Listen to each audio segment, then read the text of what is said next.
I don't have a good camera but I don't stop A learning. আজকে আমার জার্নির তৃতীয় দিন। আজকে আমি শিখলাম কিভাবে একটি সিনেমাটিক শট নিতে হয়। আমার কাছে যে ফোনটা আছে তার ক্যামেরাটা মোটেও ভালো নয়, তাই অন্যের ক্যামেরা চেয়ে ভিডিওগ্রাফি শিখছি আমি।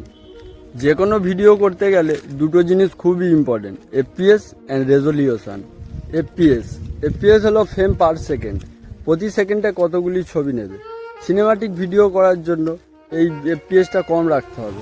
সাধারণত 24 FPS is the best for cinematic video. এছাড়া মোবাইল ক্যামেরাতে 30 এফপিএস, 60 এফপিএস এইসবই সাপোর্ট করে।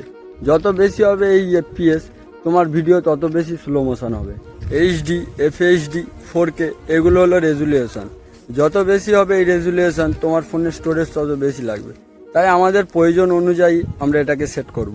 যেমন ইনস্টাগ্রাম রিলসের জন্য 1080p মানে এফএইচডিটা সেট করব।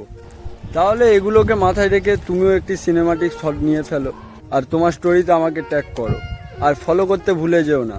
আর দেখা হচ্ছে খুব শিগগিরই পরের ভিডিওতে।